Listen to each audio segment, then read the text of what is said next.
estar con nosotros acá de manera virtual, juntándonos a través de esta plataforma virtual, para continuar con el ciclo de presentaciones para el cual nos han estado acompañando durante las últimas semanas en Ingeniería Civil. El día de hoy, permítanme un segundo. Sí. Bienvenidos entonces. El día de hoy tenemos como invitado al profesor Edgardo Fabián Irazar. Él es ingeniero en construcción, es especialista en tecnología avanzada del hormigón. El profesor Irazar es profesor titular del Departamento de Ingeniería Civil en la Facultad de Ingeniería en la Universidad Nacional del Centro de la Provincia de Buenos Aires. Es director del Grupo de Investigación INMAT de la Facultad de Ingeniería desde el 96 y actualmente es vicedirector de la Unidad de Investigación CIFICEN.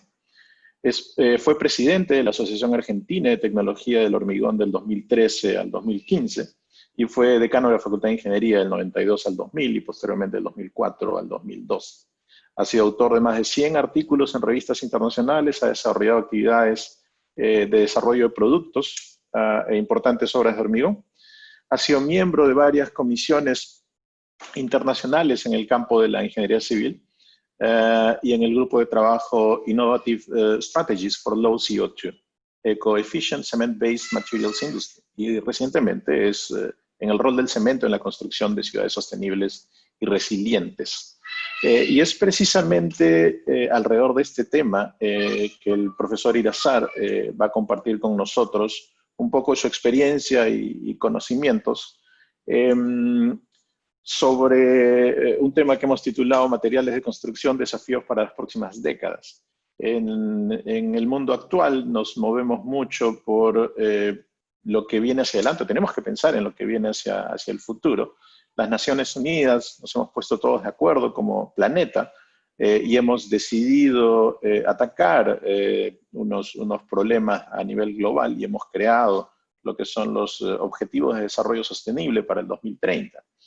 Y estos Objetivos de Desarrollo Sostenible tienen un impacto directo sobre muchas de las actividades en nuestra industria, en la industria de la ingeniería civil. Tener agua limpia y saneamiento, energía, trabajo, infraestructura, ciudades resilientes.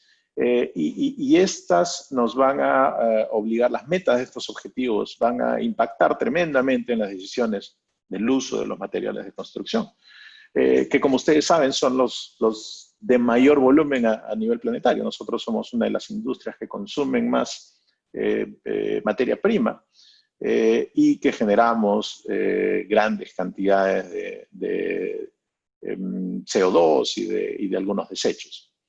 Entonces, la selección de los materiales que usemos ya no va a ser solamente debido a sus características ingenieriles, sino también tenemos que pensar en su huella material, ¿no? Y esto va a incluir varios factores, como la cantidad de CO2 emitida, la energía utilizada, el agua consumida, el ciclo de vida, disponibilidad local, etcétera, en las que tenemos que pensar si queremos tener un futuro y queremos dejarle un planeta para nuestros hijos. Así es que estos parámetros se van a analizar para los materiales de construcción clásicos.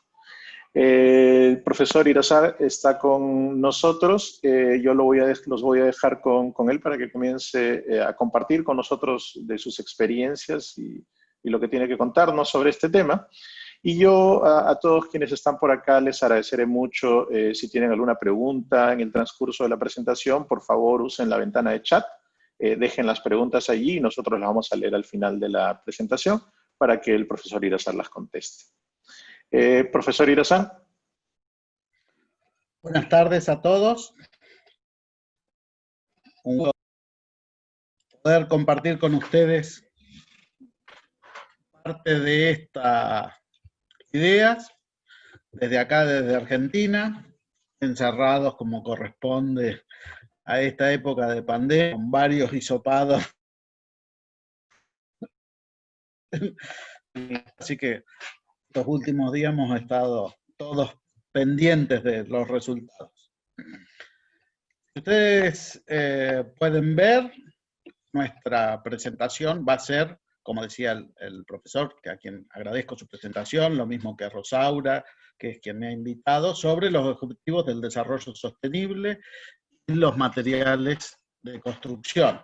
Fundamentalmente nosotros tenemos estos 17 objetivos en los cuales la ingeniería civil tiene mucho que aportar, ya sea con el agua potable, el saneamiento, la parte de reciclado y utilización de agua, toda la parte de industria, innovación e infraestructura, desde el punto de vista de toda la infraestructura que tenemos que construir, sobre todo en nuestros países que son a desarrollarse, como también reconvertir parte de las propias industrias que tenemos en el país, para lo cual también necesitamos realizar investigaciones y mejorar la capacidad tecnológica.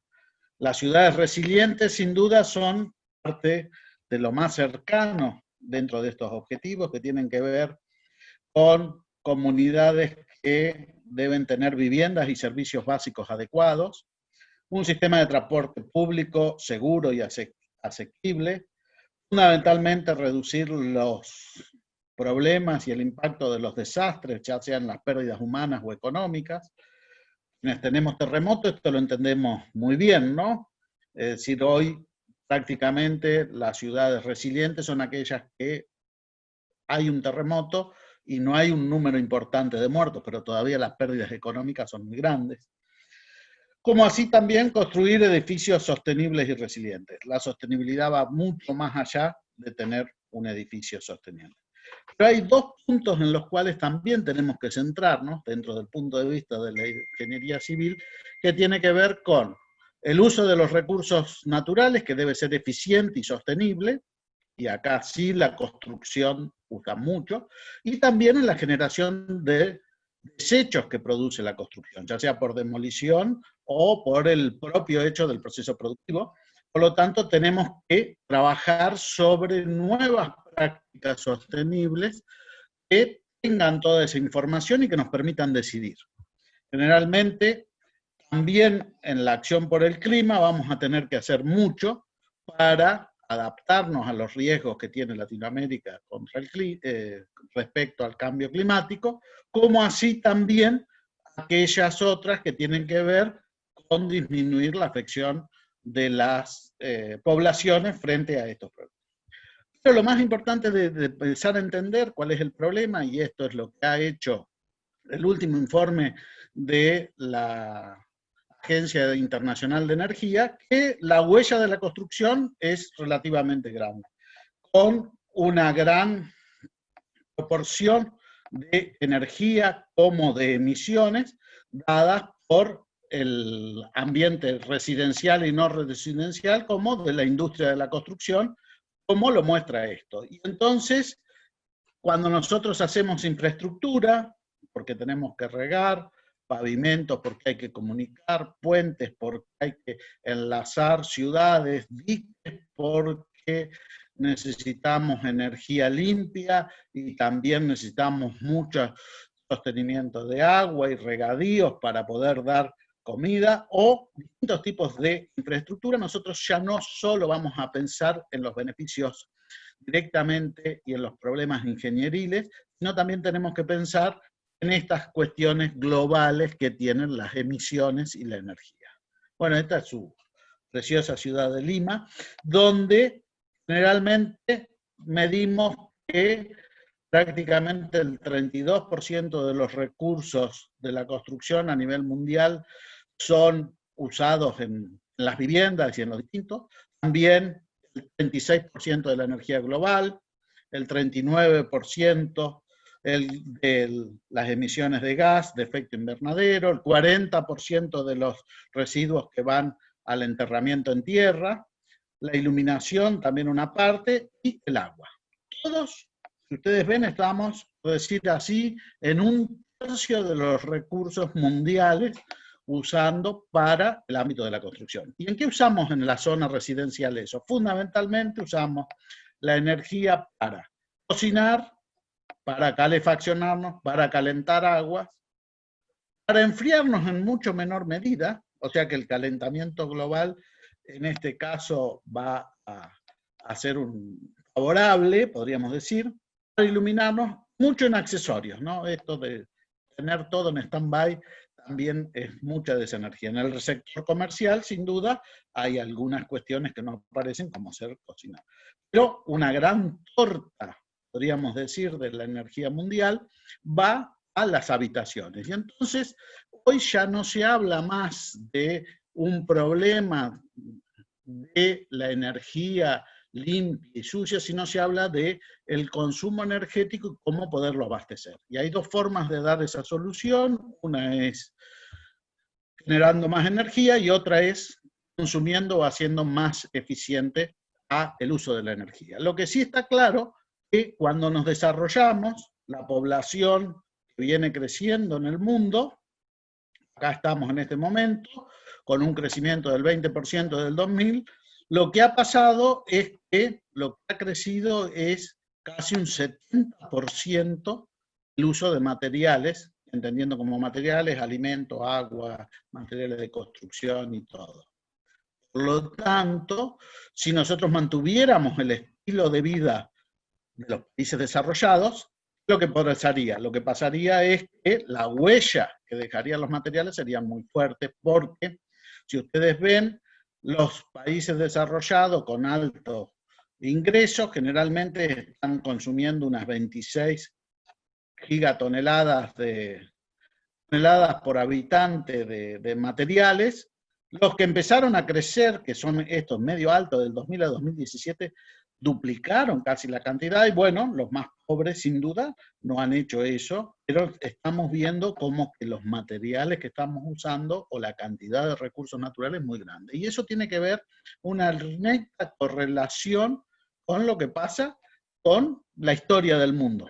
Este es el flujo de materias primas que ha hecho el gobierno de Estados Unidos a través del Geological Service, y podemos ver que cada vez que hay una recesión, hay una caída de los materiales primos. Pero lo que más usamos, ¿qué son? Arena, piedras, piedra partida, es decir, la industria de la construcción es grandemente, fíjense que acá está la última recesión, y bueno, y acá aparecerá luego el COVID, que también será otra bajada muy grande. Cuando vamos a ver sobre los metales, sobre los primarios metales, el volumen es mucho más chico. Entonces la pregunta es, ¿qué va a pasar en el futuro? Bueno, la OCDE está pensando en una perspectiva de materiales hacia el 2060 y habla que prácticamente los mismos números, más del 50% de los materiales que estamos usando son no metálicos y el 32% corresponden a esos materiales de construcción que, como vemos, lo que pasó en China, después de desarrollarse, pasó de 18 gigatoneladas a 24, y bueno, para el 2060 se espera que esté ahí. Pero los materiales se van a incrementar en el mundo, se van a incrementar los metales, se van a incrementar los combustibles fósiles, la biomasa, pero si ustedes miran los volúmenes de 86 gigatoneladas de materiales para el 2060, habla que esto fundamentalmente es aportado casi la mitad por materiales no metálicos o materiales de la construcción. ¿Por qué los materiales de la construcción? Porque los materiales de la construcción se usan todos los días en todos los lugares del mundo de los recursos que tenemos más cerca que podemos hacer. Lo que sí es cierto que el uso eficiente de los materiales tuvo que ver también por la aparición de ciertos materiales, como ser en el siglo XIX, el nuevo material por excelencia fue el acero o el hierro forjado, que condujo a cierta eficiencia de los materiales, es decir, de las grandes y monumentales construcciones de roca, pasó ahí. En el 2000, en el siglo XX, llegamos a que las cuestiones fueron fundamentalmente el diseño llevado por un monumentalismo, porque teníamos recién la aparición del hormigón armado, de baja resistencia, hasta que la mitad del siglo. Luego ya apareció el diseño por rotura de los materiales, fundamentalmente del hormigón, y ahí el mantenimiento vio que pasaba a ser una de las cuestiones. Y hoy en día, para este siglo que estamos transitando, además de tener todas las propiedades ingenieriles que les pedimos a los materiales, vamos a tener también que medir cuánta energía tiene incorporada, cuántas emisiones de gases de efectos invernaderos, ¿Qué vamos a hacer con ellos cuando terminen su uso? Y fundamentalmente, ¿qué vamos a hacer con la escala de uso que tenemos de estos materiales? Parece mentira, pero hoy se discute el uso de la arena natural de ríos como un recurso ya escaso en la construcción en varios lugares del mundo. Entre ellos, en la ciudad de Buenos Aires, como ser, ya no se consigue arena de río de buena graduación para hacer hormigones. ¿Y cuáles son los materiales de construcción que usamos? Generalmente suelos, hormigón, mortero, acero, madera. Y entonces, ¿qué es lo que aprendimos durante tantos años en la facultad?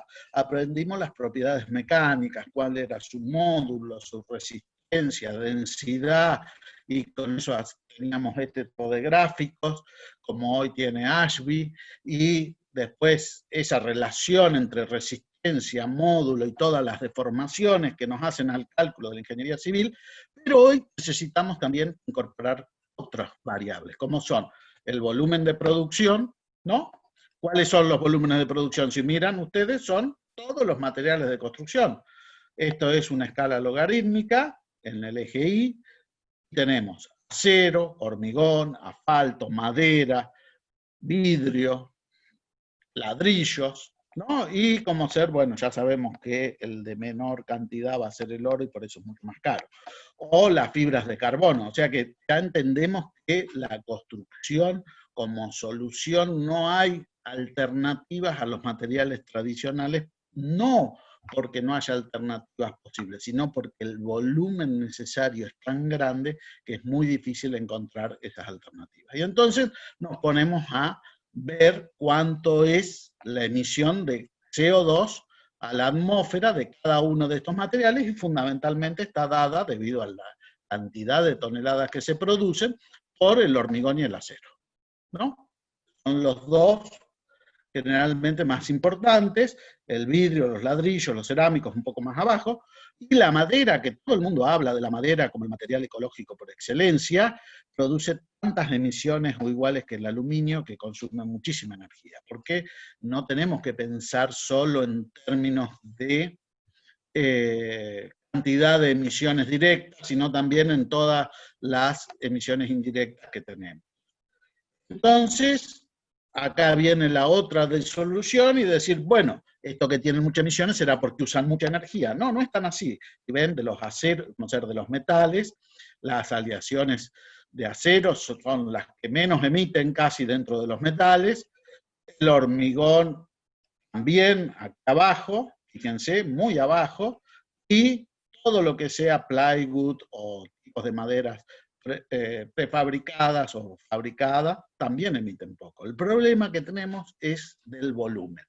Y acá aparece otra de las soluciones para esto, que es el reciclado, ¿no? Entonces, hago acero, reciclo el acero, cuestión que me da, eso es muy importante, porque en un acero generalmente tengo estos gigajoule por metro cúbico, mientras que en el acero reciclado tengo mucho menos. Pero también acá hay una limitación, porque si ustedes miran, la construcción usa aproximadamente más de un tercio, 60 millones de toneladas, las 1.350, y de esas 500 millones de toneladas provienen del hormigón, del acero de refuerzo o de barras de acero. El vidrio también, el vidrio laminado flotado, también se puede reciclar. La cerámica es de baja energía por metro cúbico, pero el tema es que usamos 400 megatoneladas al año de materiales cerámicos en general. El hormigón, en cambio, tiene muy baja energía. Si ustedes miran, es un hormigón de buena resistencia, de 40 megapascales, 1,6 gigajoule por tonelada, o 3,9 por metro cúbico. Y bueno, ¿y qué tenemos? Estamos teniendo que el cemento son 2.740.000 megatoneladas en el año, es decir, año, y el hormigón son cifras que salen de la mente. Por lo tanto, tenemos que pensar que las soluciones nuestras no se tratan solo de bajar energía, sino de bajar consumo de recursos naturales y hacer más eficiente el hormigón. El yeso, que a pesar de que todos decimos de su baja temperatura de cocción, construcción, y tampoco se usa en menor escala, y tampoco tiene tan baja energía de activación. La madera, que si ustedes ven, como ser, cuando yo hago una madera generalmente tradicional, tiene 1,6 cuando tengo que secarla, o una fibra, un MDF, es decir, de estos conformados de este tipo, de 11,9. Es decir, lo que estamos teniendo es que también se consume mucha energía y no es tan sencillo. Pero lo peor que tiene como producto la madera es que son 3.200 megatoneladas las que se usan, y el límite de sostenibilidad hasta hace 10 años aproximadamente estaba en las 2.500 toneladas. ¿Esto qué quiere decir? Estamos quitando bosques nativos, o no estamos reponiendo los bosques nativos para eso. Una gran parte se usa para el papel y el carbón, ¿no? 300 megatoneladas. El aluminio también es muy importante en la construcción, prácticamente el 32% de la producción de aluminio va, pero es energéticamente muy importante, es decir, casi más importante que el acero, y tiene también esta cuestión. Entonces la pregunta es, bueno, ¿cómo hacemos este designio que tenemos hacia adelante para la sostenibilidad? Y generalmente nosotros hemos resuelto con este tipo de gráficos lo que es la sostenibilidad, que se requiere una relación entre el ambiente y lo económico, se requiere una relación entre lo económico y social para que sea equitativo, se requiere entre lo social y el ambiente para que sea natural. Cuando todo eso ocurre, el desarrollo es sostenible. Entonces acá podemos hablar de distintos tipos de desarrollo. Puede ser cuando la ganancia económica es muy grande, el desarrollo no es sostenible. Es decir, el coeficiente de Gini, podríamos decir, cambia mucho dentro de la solución. O cuando vienen los ambientalistas y consideran que tenemos que vivir como hace 2.000 años atrás, tampoco es ni económica ni socialmente sustentable, porque tenemos que entender que la población en el mundo ha crecido en forma exponencial. Es decir, lo que podría ser un país agricultor, hoy en día es un país urbano. Todos los países de Latinoamérica son países urbanos. Entonces, ¿cómo definimos si eso es no? Esta es una de las cuestiones centrales para que no sea una discusión entre fundamentalistas. Para eso, ¿qué hay? Hay un esquema normativo desde ya, que es el esquema normativo de la serie ISO 26000 y 14000 y todas sus derivadas, que tiene que ver con el ambiente construido, la ISO 14000, ya sea rural o urbano, tanto para infraestructura como para edificios, que define en todas sus líneas una forma de medir la sostenibilidad. Es decir, tenemos que volver a ser ingenieros. No se trata de decir me parece, sino de ponerle un número a ver cuánto más sostenible es cada una de las soluciones que nosotros vamos a hacer. ¿Y qué vamos a considerar? Vamos a considerar sin duda aspectos ambientales, pero también aspectos económicos y algunos aspectos sociales. ¿Cuáles pueden ser los indicadores ambientales? Conocer la cantidad de recursos naturales, cuánto CO2 o gases de efecto invernadero se emiten. Habrá otros que no son medibles, como olores o ruidos. Es decir, uno puede mandar al ambiente una sustancia que tiene mucho olor, y realmente no va a contaminar nada, pero los que viven al lado, sin duda, no van a dejar hacerlo. Entonces hay una ubicación entre la realidad social y la posibilidad económica y la posibilidad después también de ese ambiente que tenemos que tener. Entonces, otro de los aspectos económicos muy importantes es el flujo monetario asociado a un edificio, es decir, ¿podemos hacer los mantenimientos y reparaciones? Es decir, ¿qué vamos a hacer con los edificios que no cumplen ninguna norma de sostenibilidad? Podemos hacerlos de nuevo, podemos demolerlos, bueno, todas esas cuestiones están. O también hay muchas cuestiones que tienen que ver con lo que se llama la herencia cultural, y eso son cuestiones sociales, es decir, hay soluciones que culturalmente no van a ser aceptadas y por lo tanto tenemos que hacerlo. Entonces, la primera cuestión que tenemos que decidir es qué es lo que vamos a medir. Lo que vamos a medir fundamentalmente es un producto y lo vamos a hacer a través del conocimiento del ciclo de vida, ¿no? ¿Qué es el ciclo de vida como ser? Vamos a poner el acero. El ciclo de vida es que necesitamos recursos naturales para la producción de materiales, y esos recursos naturales, ¿qué van a ser? Energía, materiales, transporte. Es decir, una de las palabras centrales de la ecología que falta es el transporte.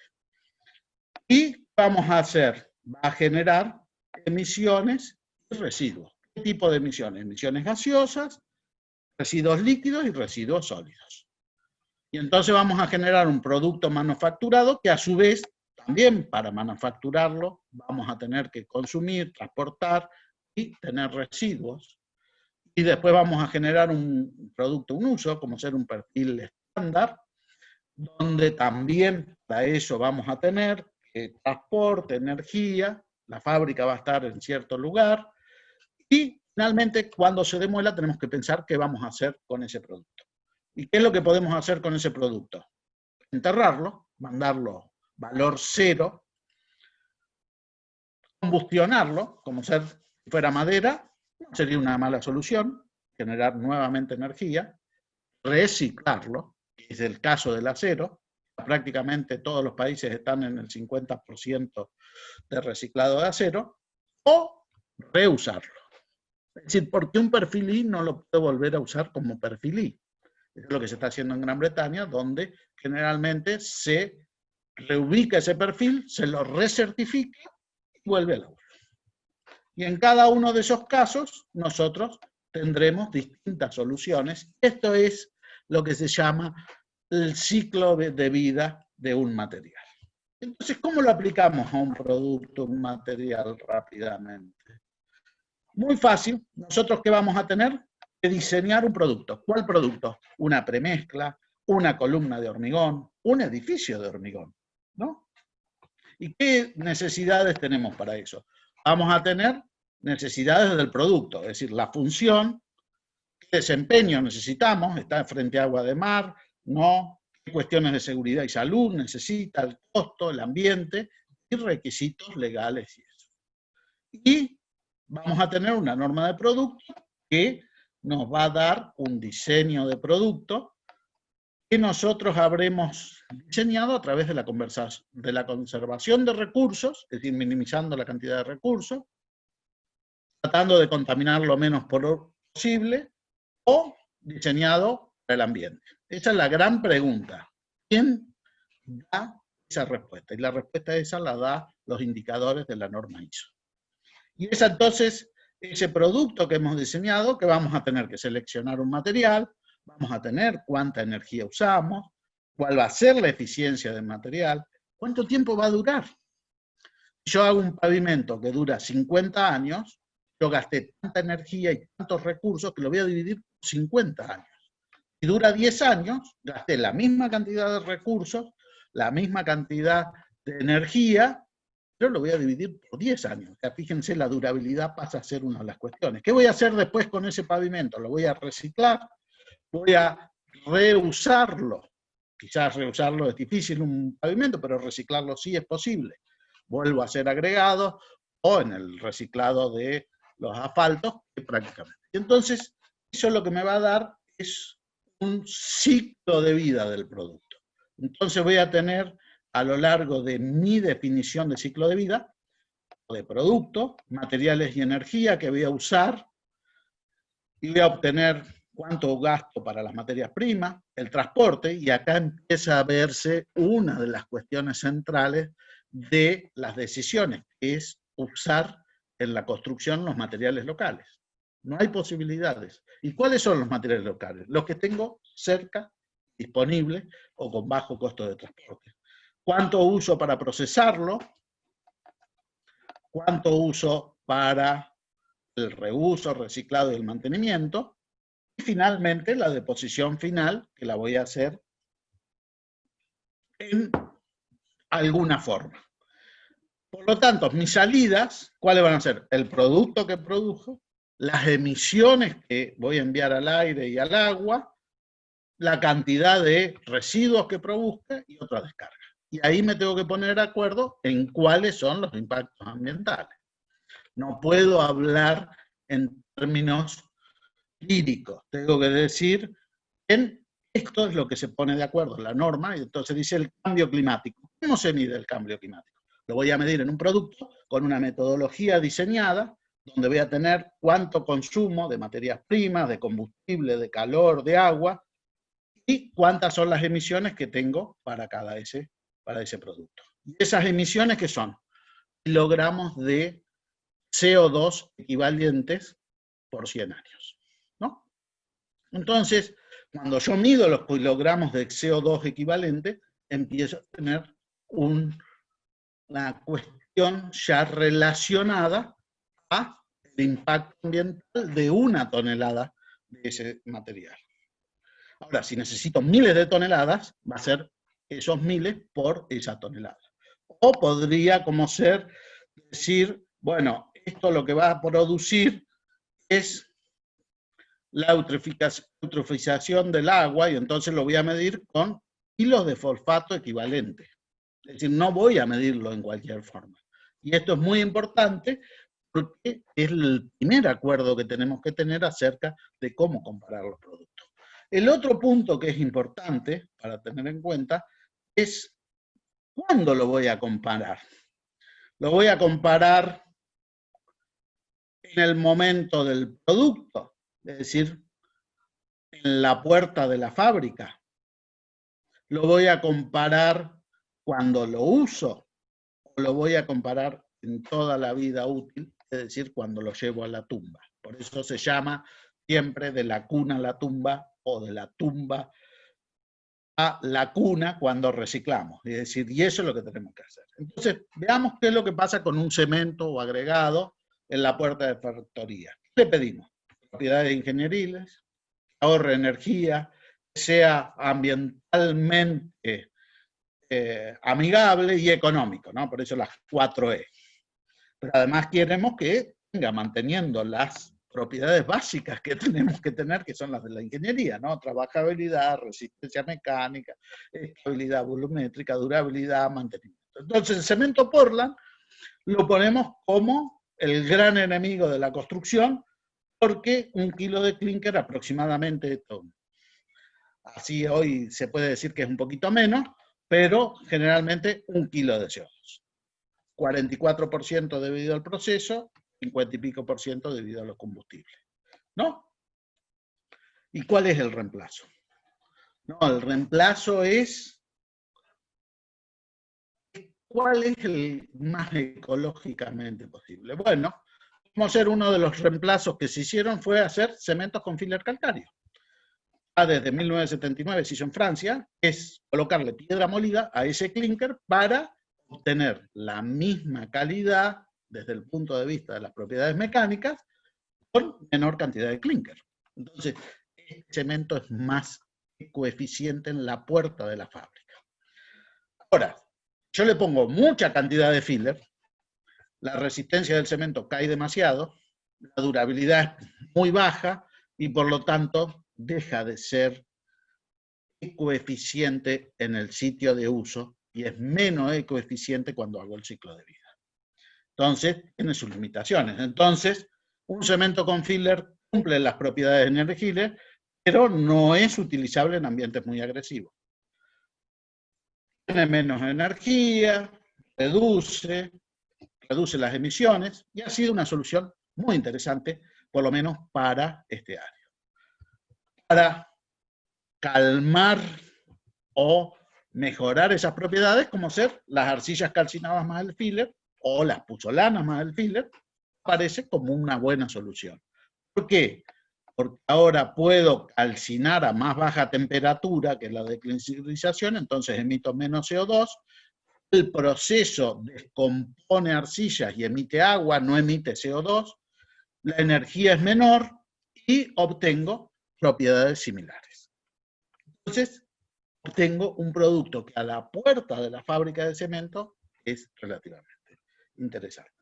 Bueno, pero para usar estos cementos, si pongo mucha arcilla, necesito mucho aditivo químico. ¿Será económicamente viable en grandes medidas? ¿Qué es lo que va a pasar? Bueno, es lo que hoy se discute en términos globales sobre su precio. Los cementos de escoria se han probado y son una gran solución. ¿Cuál es el tema? El tema es que tenemos baja resistencia inicial, estos son cementos europeos, ¿no? Con la mitad del contenido de clinker, obtengo la misma resistencia a los 28 días, que es lo que hacemos generalmente los que hacemos hormigón. Y generalmente bajo la energía térmica, las emisiones de CO2, de NOx, pero aumento el consumo de energía y de agua. Entonces tengo que clasificarlo también. Pero el problema es que los señores que hacen acero también dicen que hay que reutilizar y ser ambientalmente. Entonces la escoria no existe, o en los volúmenes que necesitamos, porque la mayor proporción hoy de acero, más del 50%, es reciclado. Otro de los temas, de los agregados. Piedra partida. Para hacer piedra partida de buena calidad, generalmente necesitamos un 40-50% del volumen de la roca, sale como piedra partida para hacer hormigón. Pero las normas dicen que usemos arenas naturales porque su forma, su textura, etcétera, etcétera, no tengan polvo, porque si tienen más del 3% de polvo, como dice la norma STM, no se pueden usar. Entonces, esto es la arena triturada y el polvo de piedra del proceso de hacer roca se transforma en un desecho. ¿Y ese desecho qué es? Un pasivo ambiental. Tenemos que cambiar la idea. Podemos lavar esa arena para separar mecánicamente o neumáticamente el filler, y entonces ese filler ya ahora lo podemos usar en un hormigón autocompactante y podemos generar otras soluciones totalmente distintas para el mundo de los materiales. Otro de los puntos que no voy a tratar, porque si no, no llego a todo, es debe usarse agua potable para hacer hormigón. Bueno, vamos a dejar fijos más de 400 litros de agua, de 200, casi 200 litros de agua en el hormigón para el ciclo de vida de hormigón, porque necesitamos los agregados, necesitamos el transporte, necesitamos colocarlo, y después eso, reciclarlo nuevamente para volver a ser agregado. Esto sería el ciclo de vida de hormigón. No voy a tratar el ciclo de vida de la planta de hormigón porque no alcanzo, pero sería la idea. ¿Cómo hago un hormigón? ¿Cuál es el hormigón más ecológico? ¿El de alta resistencia o el de baja resistencia? Generalmente, en la estructura, el problema central es su durabilidad. Porque si yo ahora extiendo a 100 años la vida útil de la estructura, en vez de a 30 o a 50, como estamos acostumbrados en los métodos de cálculo, aumento el divisor. Y si aumento el divisor, cae la demanda de materiales, la demanda de CO2, y empiezo a hacer mucho más. Ahora, ¿cómo hago un hormigón durable? Antiguamente se creía que el hormigón era imbatible. Hoy estamos convencidos de que hay muchos procesos que degradan el hormigón. Lo que tenemos que saber es cuáles son o cómo se degrada y a qué velocidad. Porque si sabemos la velocidad, podemos decir, dentro de 30 años esperamos esto. Entonces, lo más importante es diseño por durabilidad. ¿De qué va a depender el diseño por durabilidad? Exactamente igual que como hacemos el diseño mecánico. ¿Qué ponemos? ¿Cuál es la carga? ¿Cuáles son las sobrecargas? ¿Cuáles son los efectos del que produce la deformación? Que van a llevar a ¿qué? A una deformación excesiva o fisuración. Eso es lo que hacemos cuando hacemos una carga. Bueno, entonces, ¿qué vamos a hacer para diseñar por durabilidad? ¿Cuál es la carga? El ambiente, el cambio de destino, los problemas, la geometría de los elementos y los materiales que usamos. Y entonces, lo que nos tenemos que preguntar es ¿cuánto tiempo va a durar el hormigón? Si dura mucho tiempo, vamos a estar más cerca de ser una estructura sostenible cuando nosotros decimos nuestro límite de degradación aparezcan fisuras, en corrosión en el ambiente marino. Bueno, ¿qué vamos a hacer cuando aparezcan fisuras? Reparamos y mantenemos. El hormigón no es inmune, requiere de reparación y mantenimiento que lo tenemos que contar dentro del ser. Y para eso, ¿qué vamos a definir? La degradación y la vida útil. Es decir, sabemos cuáles son las condiciones que degradan y por lo tanto podemos decir cuánto es la vida útil de la estructura. Si nosotros podemos proyectar a 100 años de vida útil, sin duda las construcciones van a ser mucho más sostenibles. Y ahí no hay quien le gane como ser a la mayoría de los materiales que hoy son muy criticados. Es decir, el acero, ¿cómo hacemos para mantener 100 años de vida útil del acero? Pintándolo N veces cada 10 años. ¿Cómo hacemos para obtener una vida útil de una estructura de hormigón como ser de vivienda? Bueno, quizás reparándola todos los desagües para que no le llegue el agua, quizás todas esas cuestiones que son tan importantes en el hormigón. Pero a su vez, el día que llegue esa vida útil, ¿qué es lo que nos va a quedar? Nos va a quedar una cierta vida residual, es decir, podemos, haciendo una reparación de mayor magnitud, hacer una cuestión de más tiempo. Entonces, la cuestión central es lo que dice Sitzer.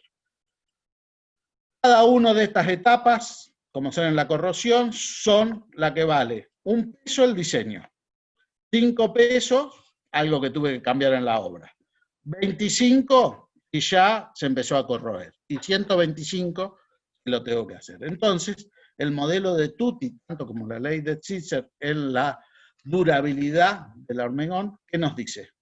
La vida útil es posible si hago un adecuado diseño de la forma, un adecuado recubrimiento, un adecuado diseño de la mezcla.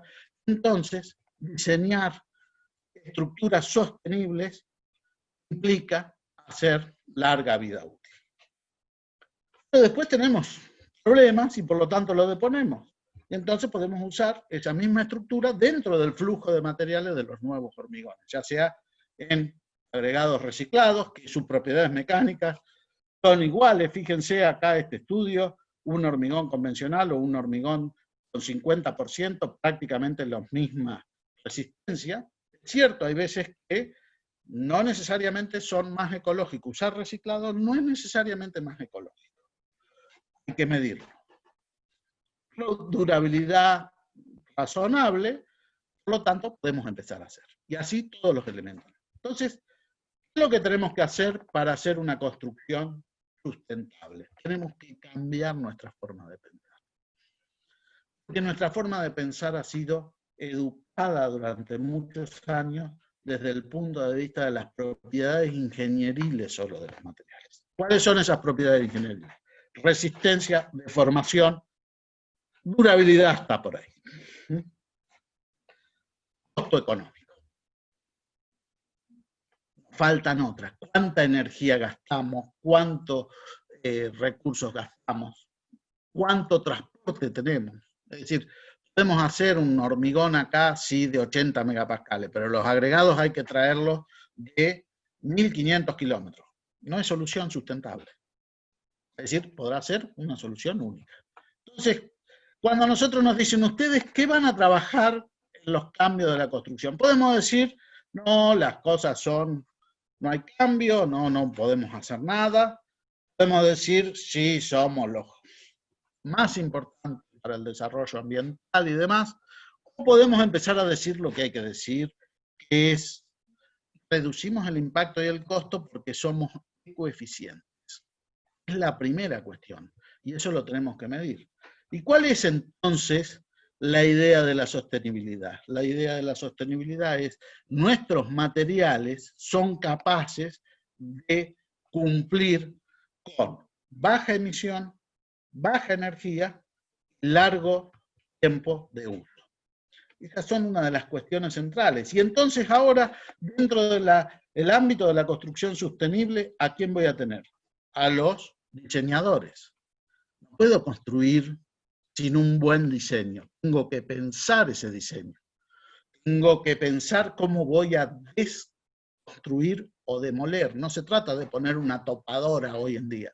No, se trata de poner lo que es madera junta, lo que es madera separada, lo que es hormigón en otro container, etcétera, etcétera.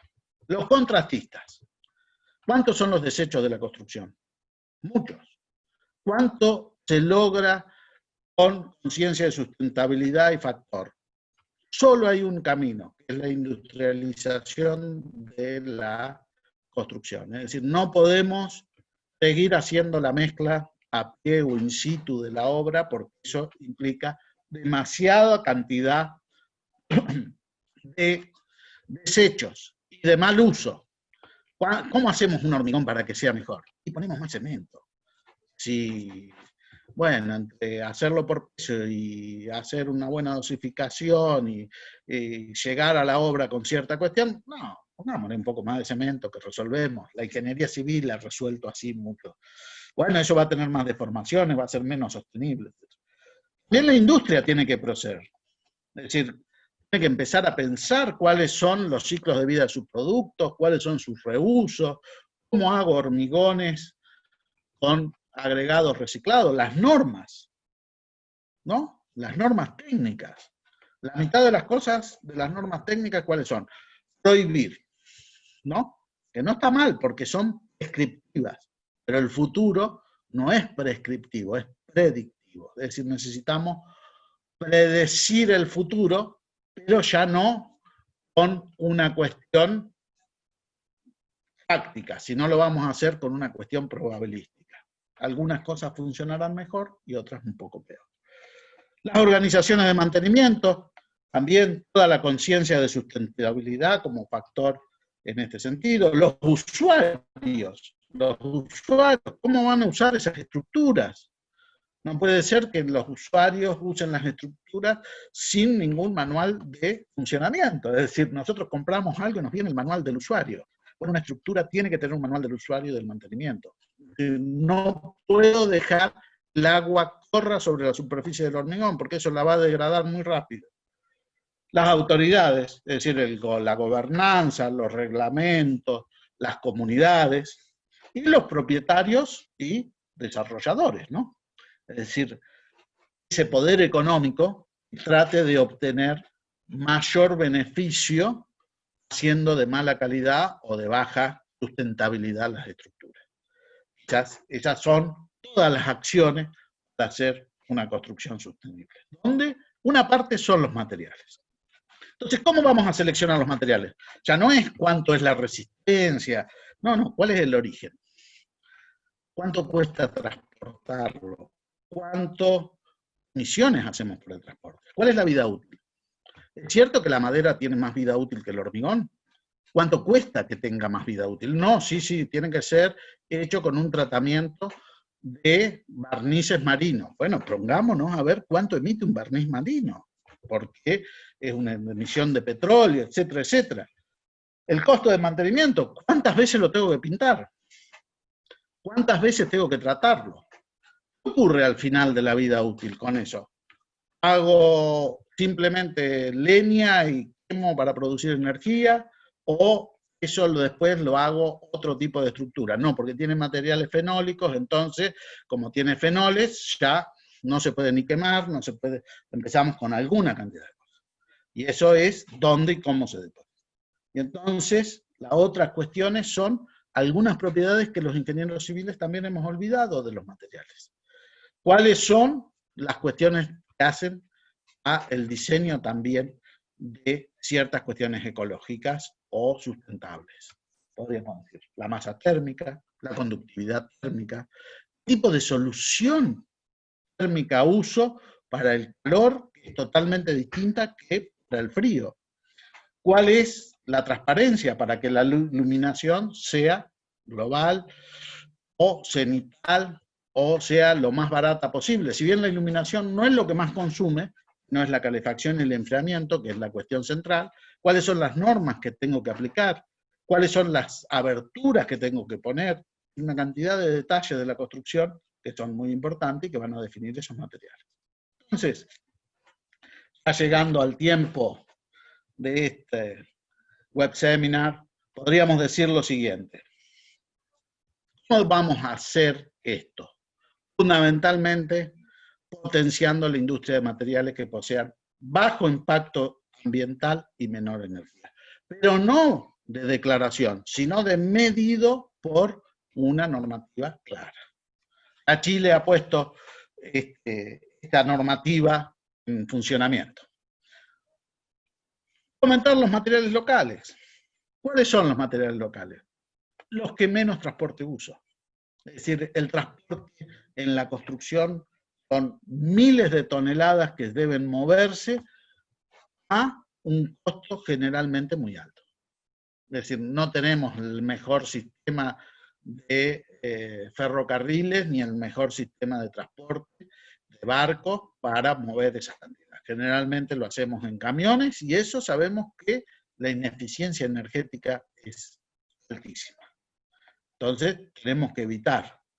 También tenemos que, sin duda, usar un cemento que va a tener la menor proporción de clinker, por lo tanto va a ser más fino, mayor cantidad y variedad de adiciones, estará elaborado con mayor combustibles alternativos, es decir, lo que nosotros antes decíamos una regla sencilla, hoy se ha transformado en un esquema físico-químico muy complejo, que no todos los días vamos a obtener los mismos resultados con la misma solución. Diseño por durabilidad. No hay solución si no extendemos la vida útil de las estructuras. En Europa prácticamente todos los edificios son históricos, por lo tanto no se pueden demoler. Bueno, nuestros países jóvenes generalmente creemos que la modernidad pasa por tirar abajo gran parte de nuestro patrimonio. Bueno, quizás habrá mucho que hacer en lo que se llama el retrofit o la mejora más de los edificios existentes. Debemos aumentar la viabilidad económica de los materiales de construcción. ¿Qué es la viabilidad económica? No puede ser que haya materiales de construcción que no se puedan usar porque el costo de producción es muy alto. Habrá que ver de qué manera tenemos que bajar esos costos de producción para adoptar esas medidas de que los materiales esos pueden usarse. Es decir, no puede quedar en manos del usuario la decisión de hacer una aislación térmica o no hacerla. Entonces eso también, instrumentos económicos para desalentar el uso de materiales contaminantes, otra cuestión importante, y también se requiere de investigación y desarrollo, porque los países centrales, o Europa, o Estados Unidos, en muchos lugares, han hecho mucho desarrollo, pero la realidad sociocultural y de la construcción en América Latina es un poco distinta a las de esos países, ¿no? Totalmente distinta. Hoy Estados Unidos sufre su construcción en madera porque su vida útil es relativamente pequeña, ¿no? Entonces el costo de depreciación o el aumento de los costos de los seguros de las viviendas empieza a ser muy alto. Ya nosotros no lo podamos hacer. Y aceptación de nuevos materiales. Para lo cual, ¿qué necesitamos? Necesitamos profesionales universitarios, técnicos y operarios más capacitados y entrenados. No vamos a cambiar la tecnología sin conocimiento. Es esencial. Y tampoco lo vamos a hacer haciendo el hormigón como una regla básica de una parte de cemento, 3 de arena y 3 de agregado grueso. Eso no es tecnología, eso es la vieja receta que ha impedido el desarrollo de la industria de la construcción. Por lo tanto, muchas gracias por escuchar estas pequeñas ideas, espero que sirvan para el futuro de ustedes. Muchas gracias. Estimado Edgardo, muchísimas gracias. Bueno, en este momento tenemos la sala abierta para preguntas. Si es que alguien tiene alguna pregunta, por favor, que la deje en la ventana de chat. O si no, quienes conocen la aplicación Zoom pueden levantar la mano y nosotros les damos la palabra.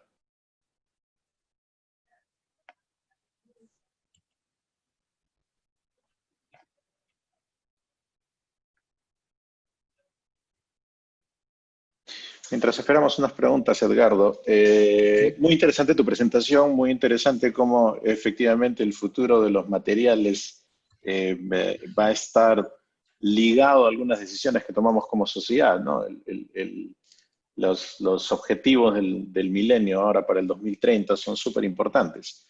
Pero me ponía a pensar mientras conversaba sobre las mejoras que le estamos haciendo al concreto y a los distintos materiales. Si es que no va a venir por allí a espaldas nuestras sin que nos demos cuenta algunos materiales completamente nuevos. No se me ocurre qué, pero estructuras plásticas o de fibra de vidrio o de carbono. ¿Existe algún otro material que esté en camino, Edgardo? Resulta difícil pronosticar en el volumen de la construcción, ¿no? Puede ser que para algunas aplicaciones clásicas, sin duda, ¿no? Es decir, si yo digo fibra de vidrio, sí puede ser estructuras muy livianas, de cierta cuestión que tenga buena resistencia al impacto y demás, puede ser. Pero no va a ser la solución global. La solución global la tenemos que ver en nuestra población. 230 millones de habitantes con un déficit cualitativo de vivienda del casi el 35% en América Latina. Eso habla que creo que ni todo Saint-Gobain vendiendo fibra de vidrio podría resolverlo en forma general. Es decir, las soluciones son mucho más cercanas de las que hemos vivido como sociedad. Lo único que hay que hacerlas viables desde el punto de vista. Es muy interesante ver que, como ser, las soluciones de materiales cementicios, en su gran mayoría, aparecen como las únicas capaces de la disponibilidad que hay en el terreno, digamos, que puedan ser las realmente aplicables. Algunas que vendrán con otros nuevos materiales cementicios, ¿no? Pero no aparece, por lo menos en los cálculos, los primeros cálculos hasta el 2040, 2050, no aparece alguna tecnología robusta que sea capaz de producir la cantidad que se necesita a un costo razonable. Y dentro de esto también es la mitigación del CO2, ¿no? Porque es decir, hay algunos que opinan que se debería conectar la chimenea del cemento y guardar el CO2. Bueno, eso parece como aumentaría demasiado, por lo menos en lo que se estudió en UNEP, aumentaría demasiado el precio del cemento, con lo cual tampoco sería una solución asequible. Porque acá tenemos que ver que la solución sea adoptada por todos, ¿no?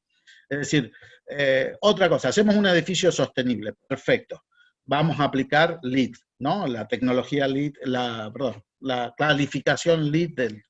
¿Cuántos edificios hay en Latinoamérica LEED? 400 y pico en Brasil, creo que 2000 en toda Latinoamérica.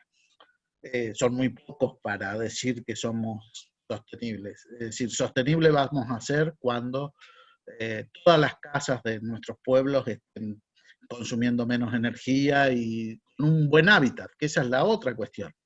Porque un buen hábitat de la vivienda implica también mucha mejor salud.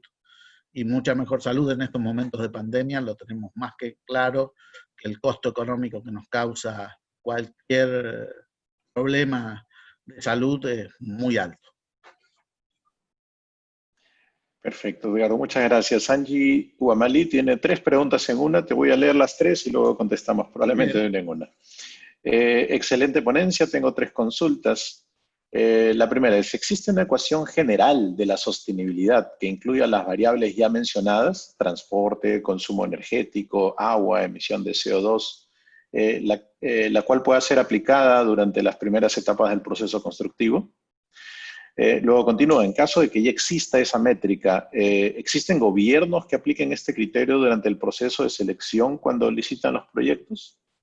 Y la tercera parte de la pregunta, en el caso de la vieja receta del 133, 123, todos hemos aprendido alguna de esas, ¿de ella se puede sacar data sobre la emisión promedio que se obtiene por infraestructura? ¿Esto es viable o no?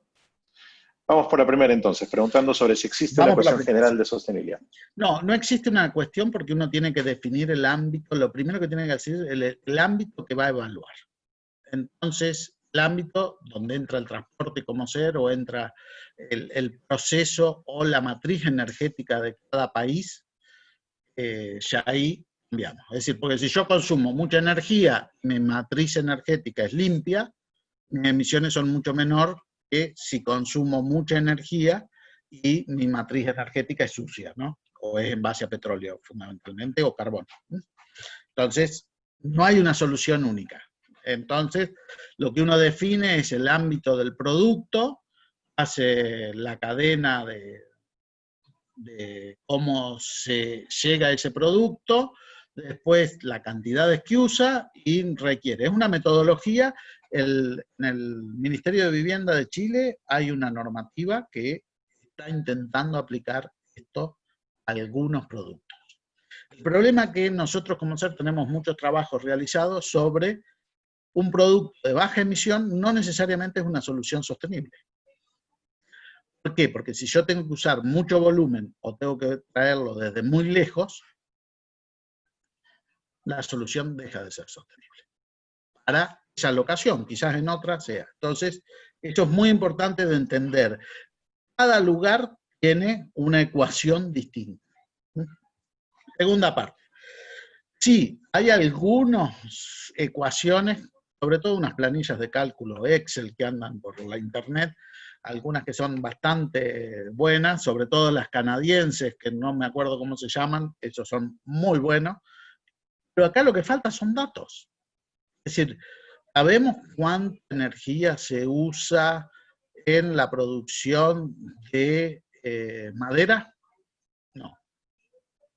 ¿Sabemos cuánta energía se usa en la producción de cemento? Sí, quizás ahí es más fácil, porque pongo la fábrica de cemento y le digo, dame el consumo energético y cuántas toneladas producí, lo divido y más o menos tengo una idea. Pero no en todos lados.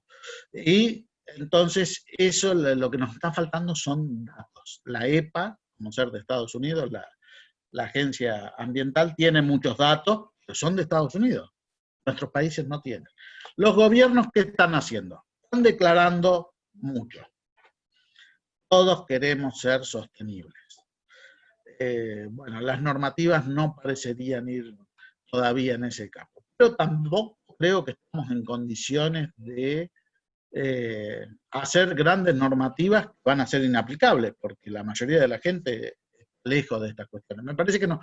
Tenemos que hacer un ejercicio primero entre las universidades, los profesionales y las empresas, para que la norma o el Estado adopte eso, porque nosotros lo vamos a aplicar. No nos olvidemos que una norma, hay dos formas de hacerla. Se juntan los legisladores y dicen esta es la norma, y después ninguno, como somos todos latinos, no la aplicamos, y sobre todo si somos argentinos menos, o como se hace en Estados Unidos o en la cultura inglesa, que se hace el common law.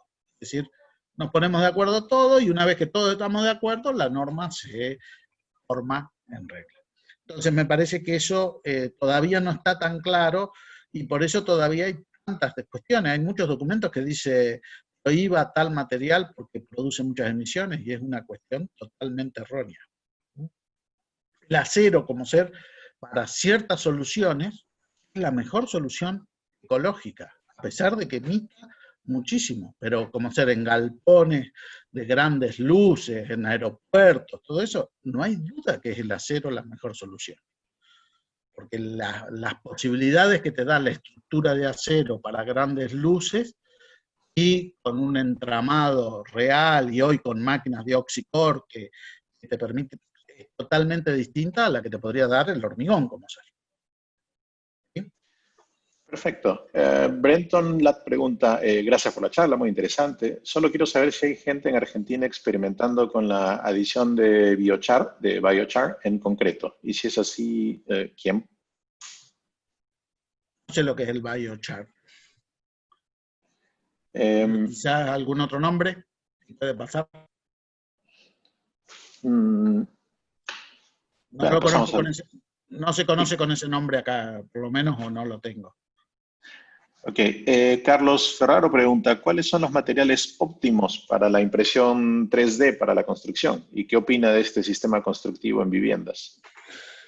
Bueno, la cuestión de la opción de 3D hoy es impulsada a nivel mundial por productos de todo tipo, ¿no? Fundamentalmente en aquellos prefabricados y demás. Estamos en una etapa experimental. La parte de cementos, bueno, el editor en Kiev de Cement and Concrete Research, Robert Flatt, es uno de los más importantes en todo esto, sin duda puede ser una salida de la construcción de altísima calidad y de altísima repetitividad, ¿no? La construcción 3D en nuestros países la veo un poco alejada desde el punto de vista, porque es una tecnología que está relativamente lejos de lo que nosotros podemos hacer, ¿no? Nuestros países todavía requieren de construcciones mucho más tradicionales, porque tienen que solucionar problemas más todavía elementales que los que se puede resolver en una impresión 3D de casas y demás, como se está haciendo experimentalmente. Sin duda que eso, la gran ventaja que tiene es el tema de la velocidad, ¿no? El prefabricado también tiene la misma velocidad. ¿Y por qué no funciona en nuestros países fundamentalmente? Porque la tasa de inversión que necesitas es muy grande. Es decir, nadie tiene el dinero, es decir, una buena solución tecnológica, digamos, ambientalmente quizás bastante buena en muchos aspectos, después económicamente no es viable. Es decir, porque no tenemos bancos que financien esas casas a 30 o 40 años. Y eso es lo que nos pasa, ¿no? Entonces, si uno tiene que juntar el dinero para comprar la casa y no tiene una financiación, la cuestión económica hay veces que deja fuera ciertas tecnologías. La impresión 3D puede ser útil en muchos procesos muy especiales. Yo creo que va a encontrar nichos como encontró el hormigón compactado a rodillo, como encontró los hormigones autocompactantes. Yo creo que los autocompactantes van a tener más, y sobre todo los autocompactantes con esferas térmicas dentro, con agregados térmicos dentro de su... Sí, porque eso lo único que necesitamos es un buen encofrado y lo podemos repetir. Se puede mandar en mixer, es decir, tenemos muchas cuestiones cerca de la tecnología para poderlo hacer. Es una opinión, no quiero decir que sea. Quizás dentro de 2 años lo único que se hace es impresión 3D y bueno, habré errado mi percepción del futuro. Luis Bedriñana pregunta, gracias por la excelente charla. De los comparativos del impacto energético de los materiales que mostraba, veo que depende mucho de la información de los productores. ¿Qué tan disponible y confiable es actualmente esta información? Actualmente la información no era tan confiable en nuestros países. En el mundo ya empieza a ser confiable, porque si hay algo que está obligando la Unión Europea, Estados Unidos mismo y eso, es a que se etiquete y se ponga esa información dentro del producto. La nuestra todavía es un poco, podríamos decir, no tan confiable. Pero nosotros hemos hecho muchos análisis, como ser en la industria del cemento ya prácticamente la información es confiable. En la industria del acero también es confiable. La del aluminio también hay productores de aluminio creo en toda Latinoamérica, o sea, no hay mucho que buscar, ¿no? Es decir, son 4 o 6. Sí todavía es desconfiable la de los productos, porque yo puedo saber cuánto es el material, pero no alcanzo a todavía ver todo lo del producto. Es decir, cómo hacer, bueno, voy a hacer un perfil de aluminio para ventanas, cómo hacer, o de PVC. La discusión es esa, una necesita un puente térmico, en la otra no necesita un puente térmico, si hace frío. Entonces ahí entramos a discutir. Y entonces la decisión se toma no energéticamente, sino se toma con la víscera más sensible que tiene el cuerpo, que es el bolsillo. Es decir, se pone la más barata. Luis Cubas pregunta, buenas noches, profesor Edgardo, ¿cuál es su opinión respecto a la aplicación de la metodología BIM en la búsqueda de sostenibilidad de ciertas edificaciones? Bueno, la tecnología BIM de UK es una tecnología un poco más desarrollada que la LEED. Para mí la LEED tiene serios inconvenientes desde el punto de vista que está desarrollada para Estados Unidos. Es decir, para decir un dato, ¿no? Es decir, si yo pongo ceniza volante, soy más ecológico que si no la pongo. en Latinoamérica el 4% de la energía se realiza con carbón, o sea, y bueno, mayoritariamente en Colombia y en Brasil solamente, con lo cual acá usar ceniza volante no es nada ecológico, porque tendría que traerla de muy lejos. Empieza a ser un... Pero yo, si ustedes me dan una opinión, la metodología de la norma ISO para mí es la más robusta de todas. Nos están faltando algunos datos todavía del mercado, pero la ISO es muy robusta porque permite llegar a desmenuzar hasta donde uno quiere. Y eso es lo más importante. Entonces, un etiquetado por norma ISO, como si uno tuviera que hacer un etiquetado de productos por la energía consumida o el CO2 emitido, eso, los números están, hay que ponerlos uno atrás del otro. Y puede ser que de país a país cambie, porque ya les digo, como ser la energía eléctrica, no todos tenemos la misma matriz. Miguel, Me parece una buena tecnología, pero una buena metodología, no necesariamente de un país también o de un área muy desarrollada, ¿no? No son las ideas que tiene nuestra industria. Miguel Quispe pregunta, interesante presentación, ingeniero Edgardo, felicitaciones. Si el objetivo futuro es la construcción sostenible, ¿cómo cambiar la mentalidad de los constructores que apuntan más a la resistencia mecánica del concreto, a su desarrollo cada vez más acelerado, olvidando muchas veces su durabilidad? Bueno, estimado Miguel, un gusto de saludarte. No veo quiénes están, mucho gusto de saludarte. Sí, yo creo que la cuestión de sostenibilidad tiene una parte social y educativa muy importante que sin duda va a tener que ser ayudada por varios factores. Uno de los factores es el educativo, ¿no? Que creo que es lo que estamos haciendo, es decir, estamos hablando de un ámbito prácticamente universitario de estos temas, todavía queda mucho para que esto permee en toda la sociedad. Ahí me parece que los constructores van a requerir de capacitación de códigos, es decir, otra de las cuestiones, códigos asequibles. Sobre los códigos de construcción muchas veces nosotros nos encanta y copiamos el mejor código, el último que hay en Estados Unidos o en Europa, que es nuestra tradición, ¿no? Bueno, es inaplicable porque la persona que está ejecutando no lo puede no puede pensar en ese término. Entonces, educación, educación, educación. Gran parte de nuestra labor es esa. Poder educar a la gente y ver que las soluciones son posibles con otra teoría. Siempre degradando la cuestión de decisiones en múltiples factores, ¿no? Es decir, un mal diseño no lo va a solucionar el constructor. Y eso nos está pasando. Hay muchas decisiones muy erróneas desde el punto de vista de la sostenibilidad, pero aparecen como la solución linda, ¿no? Es decir, les digo, acá hay grupos que hacen casas con las botellas y ladrillos con las botellas de plástico, lo llenan de papel porque eso les va a dar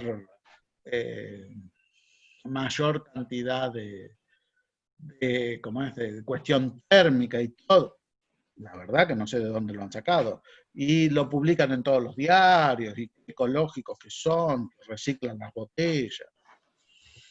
La verdad que mampuestos de botella, no sé, creo que se veía ahí, creo que lo más interesante que vimos fue en Avenida Brasiles, que vivían en el basurero y iluminaban con la botella con agua y cloro adentro. Creo que fue pero la verdad que eso no es sostenible eso. Es imposible que sea una buena solución, y lo primero que le preguntamos a cada uno de estos grupos es, ¿usted viviría en una casa así? ¿Qué pasa si se incendia esa casa? ¿Cuántos van a morir? ¿Qué va a emitir ese plástico? Entonces me parece que también hay una tergiversación muy grande del conocimiento. Es decir, hoy es ecológico cualquier cosa que recicle, no necesariamente. Es decir, a nosotros nos ha pasado, como ser el reciclan, nosotros acá la construcción tiene mucho de cerámico, ¿no? Bueno, se podría reciclar una gran parte como una puzzolana perfecta, ¿no? Porque al fin y al cabo el cerámico ha sido tratado. Entonces, claro, pero el problema es que si uno compra la basura por tonelada, ¿no? Paga el contrato del Estado, paga la basura municipal por tonelada, por favor que todos los escombros lleguen a mi lugar de deposición, ¿no? Porque es como voy a cobrar más cantidad de dinero, ¿no? Eso el camión pesa mucho más que si llevo residuos urbanos, ¿no? De la casa. Entonces, fíjense que hay hasta legislaciones que tenemos que cambiar, hay una cantidad de detalles que son complejos. Hay mucha información en este momento, tanto de las Naciones Unidas como de los distintos grupos de desarrollo sostenible y demás. Hay mucha información, es interesante leerla todavía. Esto es como el cambio climático, ¿no? Es decir, en el año 90, los 90, pensábamos que era una cosa de gente que se reunía a hablar un poco, y hoy estamos convencidos de que tenemos que hacer mucho para mitigar y adaptarnos al cambio climático. Quizás en esto nos va a pasar lo mismo. Y el otro tema que no estaba tan en claro es que las emisiones como ser de las ciudades y de la construcción son números mucho más grandes que es decir, el transporte es el 25%, por decir algo. Las otras industrias, todas las otras industrias, el 36%. Ahí estaba en una de las transparencias. Y la construcción y el uso de las viviendas, casi el 45%. Porque nadie pensó en los números. Si ustedes miran cómo suben los metros cuadrados de construcción y las emisiones, eso, a pesar de todo lo que hemos hecho, sigue subiendo. Y todavía nos falta desarrollarnos. Es decir, porque eso pasa en los países más desarrollados, o sea que, y nosotros todavía nos falta. O sea que creo, Miguel, que es un trabajo de muchos años. No va a haber una solución única, ni va a haber un crecimiento siempre de esa solución, sino vamos a ir y volver. Luis Cubas pregunta, comenta, excelente presentación, y luego pregunta sobre la vida útil de las edificaciones. ¿Es posible conseguir y superar la edad de vida útil mayor a 50 años? Se sabe que existen aceros de refuerzo con variedad de características en ASTM, barras con recubrimiento y protecciones epóxicos, galvanizados e inoxidables. ¿Podría ser esta una alternativa en Latinoamérica? Y sobre el cemento que no usa escoria siderúrgica. Acá muchas empresas importan ese material. ¿Hay otras alternativas más sostenibles? Problema, vamos por dos partes. Una estructura durable no necesariamente requiere de materiales durables, sino requiere de una concepción de diseño durable. Es mucho más importante. Como ser, si yo hago unos buenos recubrimientos, mi ambiente es marino, prevengo la fisuración, algo que no hemos olvidado en la ingeniería civil, que es prevenir la fisuración del hormigón. Y hoy en día, gran parte es por contracción, pero otra gran parte es térmica, ¿no? Porque los cementos que estamos usando generan demasiado calor, entonces eso produce mucha fisuración térmica. Nosotros lo que tenemos que pensar es en que es posible hacer estructuras que duren entre más de 50, 100 años con el acero de la construcción. Es decir, el acero que vamos a tener en los próximos años va a ser de menor variedad que lo que tenemos, porque al hacer acero reciclado, y para bajar el costo del reciclado, yo no puedo poner cualquier acero, tengo que poner siempre el mismo para poderlo reciclar. Esto se ve mucho en los plásticos, ¿no? Entonces, cuando yo tengo que poner el mismo, voy a tratar, la empresa que va a tratar de hacer, o las fabricantes de hacer, van a tratar de hacer un 1020 o 1040, no va a haber muchas variedades, porque es la única forma de reciclarlo de forma más económica. O sea que la posibilidad de aceros inoxidables, sí sabemos que es extraordinaria. El costo es monstruoso, ¿no? de acero de refuerzo. Las otras propiedades es hacer un hormigón impermeable. Y un hormigón impermeable sabemos cómo se hace, que es aquel hormigón de baja relación agua-cemento, bien curado, bien hidratado, cuyos poros se segmentan rápidamente. Para eso necesitamos tecnología del hormigón, ¿no? ¿Qué es tecnología del hormigón? Una relación agua-cemento de 0,4 para abajo, 0,35, y para eso se necesitan aditivos, se necesitan mixers, se necesitan curados, se necesitan encofrados en dry, que quiten el agua de la superficie, bueno, una cantidad de tecnología se puede hacer. No es imposible. Japón lo ha hecho durante muchísimos años, donde ellos viven en una isla al lado del mar, por lo tanto su problema de corrosión es muy grande. Y bueno, fundamentalmente los noruegos y suecos también han hecho todo esto muy bien. O sea, se puede hacer, se requiere tecnología, es decir, una planta, una offshore que Björk o alguno de estos ha diseñado, han durado 50 años adentro del Mar del Norte en las peores condiciones de servicio. Y lo otro es el mantenimiento, ¿no? Porque si yo esa estructura la mantengo, es decir, ¿qué es mantenerla? La pinto, recubro, hay una fisura, sello la fisura, etcétera, etcétera, eso también prolonga notablemente la vida. Por eso hoy en día ya no se habla solo de la vida útil de diseño, sino se habla de la vida útil de diseño asociada con un plan de mantenimiento o manual del usuario de la estructura. Pero el problema que tenemos es que la estructura va a durar más que las personas. Y entonces cuando dura más que las personas, y mucho más que los contratos, porque el contrato de, como era acá en Argentina, es de 10 años, la responsabilidad civil de los que diseñaron, por lo tanto nadie se quiere hacer responsable, ¿no? Y entonces ahí viene esa idea de bien común o social, que es el que trae la sostenibilidad. Con respecto a los cementos de escoria, yo creo que su futuro es casi de especialización, porque la cantidad de escoria que hoy hay en el mundo no llega al 10% de la producción de cemento. O sea que solo se podría hacer una sustitución de menos del 10%. Con respecto a nuestros países, los dos países que producen acero son Argentina, acero, digamos, básico, ¿no? Hierro básico, perdón, son Argentina y Brasil, y bueno, producía Venezuela, que creo que no, y México, por lo tanto nuestros países tampoco van a tener escoria.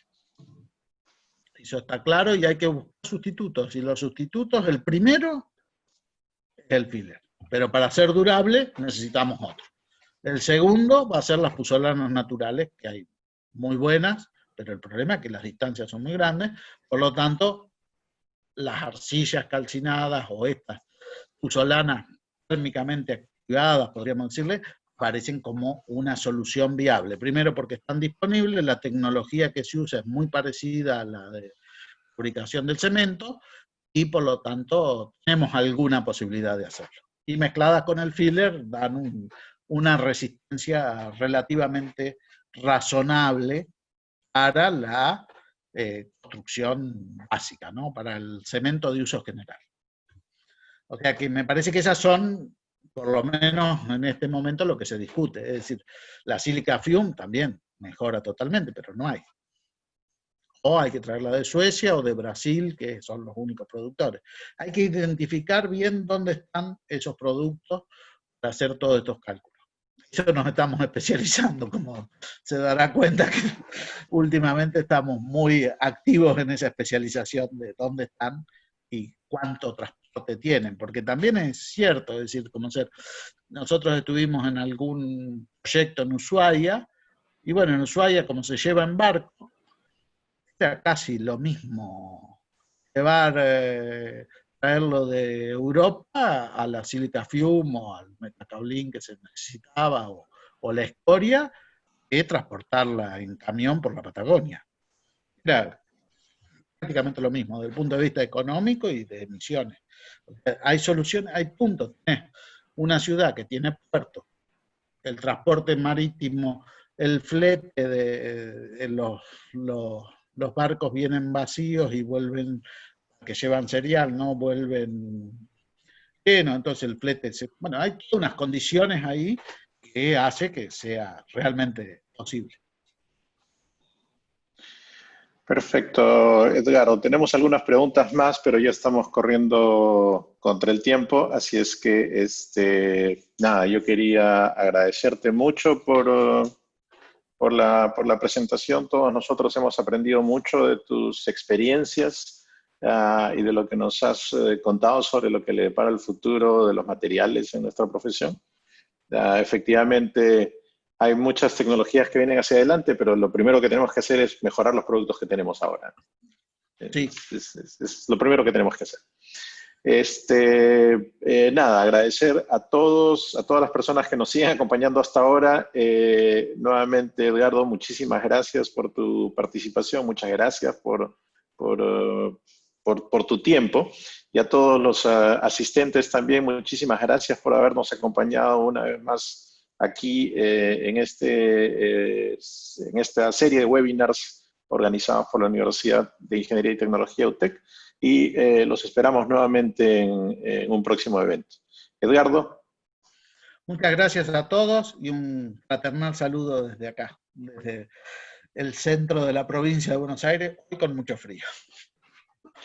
Muchísimas gracias a todos. Hasta luego. Adiós, buenas noches. Gracias.